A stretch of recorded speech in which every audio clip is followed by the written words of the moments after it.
Most of the people who are trying to lose weight are fighting hunger and not fixing it. And that's the reason majority of the diets fail. My client Jennifer tried everything: keto diet, intermittent fasting, and ultimately she even tried Ozempic. But unfortunately, she had side effects of nausea, diarrhea, plus, she lost thousands of dollars in Ozempic prescriptions. But ultimately, she had to stop it because of the side effects. Instead, what she did was that she fixed her GLP-1 signaling naturally by using these 7 foods, and within 30 days, her food cravings went away and she lost 9 pounds in that time. So today I'm sharing with you those 7 foods that Jennifer tried that fixes the GLP-1 signaling, how much to eat those foods and when, and that one mistake that most people make that cancels the whole benefit of these foods. Hi, I'm Dr. Anshul Gupta, a former Cleveland Clinic functional medicine physician from US. I help people improve their chronic diseases by making personalized functional medicine plans. As you know, GLP-1 medications like Ozempic are getting really very popular because people achieve great results of weight loss. The way these medicines work is by increasing the GLP-1 which your body makes naturally. The GLP-1 molecule sends the signal to your brain that you are completely full.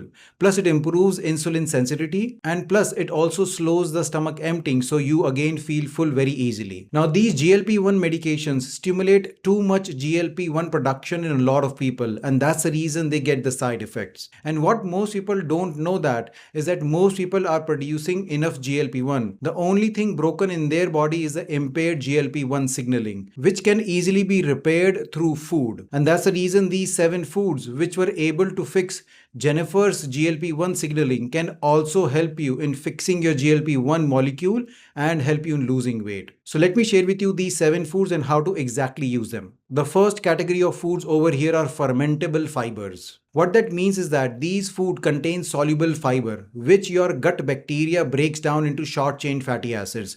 And these short-chain fatty acids naturally increase the production of GLP-1 in your gut. The two top foods over here are, one of them is steel-cut oats. Steel-cut oats have soluble fiber called beta-glucan, which increases the production of GLP-1 naturally by producing short-chain fatty acids. How much can you consume? Only half a cup of steel-cut dry oats. And the best time to consume them is in your breakfast. Make sure you combine your morning oatmeals with vegetables though. The second food over here is chia seeds. Again, chia seeds are very high in both soluble and insoluble fiber, plus they are also good source of protein. That's the reason, again, chia seeds help in production of your natural GLP-1 in your gut. How to use them? You can use 1 to 2 tablespoons of chia seeds on the daily basis. Make sure they are soaked overnight to use them.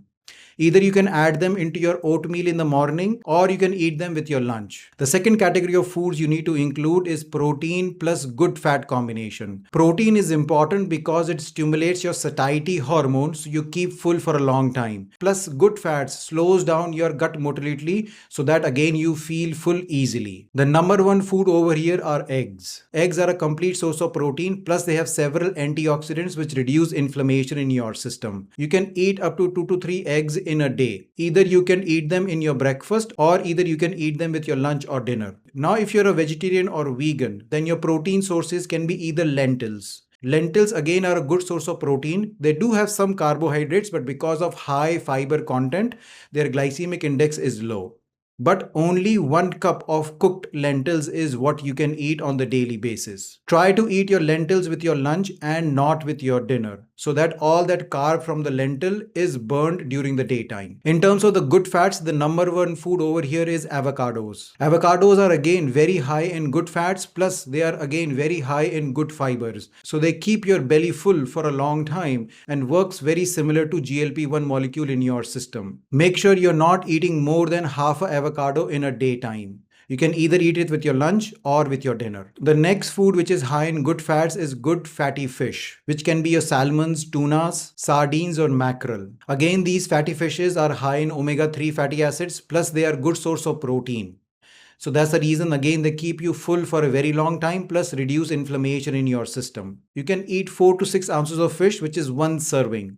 Again, you can eat them as your lunch or as your dinner. The third category of foods which are going to support your GLP-1 production is working on your good bacteria in your gut. The reason we need good bacteria is that the good bacteria naturally helps in production of GLP-1 molecule in your body. Over here, we have two major foods. One of them is fermentable foods which are high in probiotics, which can be kimchi, sauerkraut, Greek yogurt, or kombucha drinks. All of them support the growth of good bacteria in your gut, so make sure you're including them on the daily basis in your diet. The last food over here are leafy greens, specifically spinach, kale, chard, or any other local greens that you can eat. These leafy greens are very high in fiber, plus they are very high in antioxidant compounds, and plus they will improve the production of GLP-1 in your gut. Now let me tell you that one mistake that derails the benefit of all of these foods. If you're combining these food with high carbohydrate processed sugary foods, that ultimately leads to insulin spike and you will not be able to lose the weight. So what that means is that in your morning oatmeals, do not add any sugary things into it. When you are eating grains for your lunch or your dinner, make sure you're pairing them with a good quality protein as well as lot of non-starchy vegetables. Again, that is going to blunt that insulin spike for you. And make sure you're adding at least 15 to 20 minutes of body movement on the daily basis. It can easily be a cardio exercise or it can be a combination of cardio plus strength training, because this body movement along with these foods is going to actually melt the stored fat in your body. So as you saw, these 7 foods can simply repair your GLP-1 signaling in your body. You don't need expensive medications and side effects from those medications. If you like the information I shared, make sure you hit the like and subscribe button, because I'm going to share more natural ways of losing weight and inflammation in the next few weeks for you. Now, what is the realistic expectation once you start incorporating these 7 foods? Within 7 to 10 days, what you are going to notice is that you have less hunger cravings. You will crave less for sugar as well as salt. You will feel more energized in your body, so you will be able to do that exercising. Plus, in 4 to 6 weeks, you're going to start noticing that you are losing the weight as well as your belly fat is shrinking. So give these 7 foods a try and let me know in the comment section what difference it makes for you in the next 4 to 6 weeks. I hope you like this video. If you do, please like and subscribe as well as share this video with others who can benefit from this great information. Until next time, take care. Bye-bye.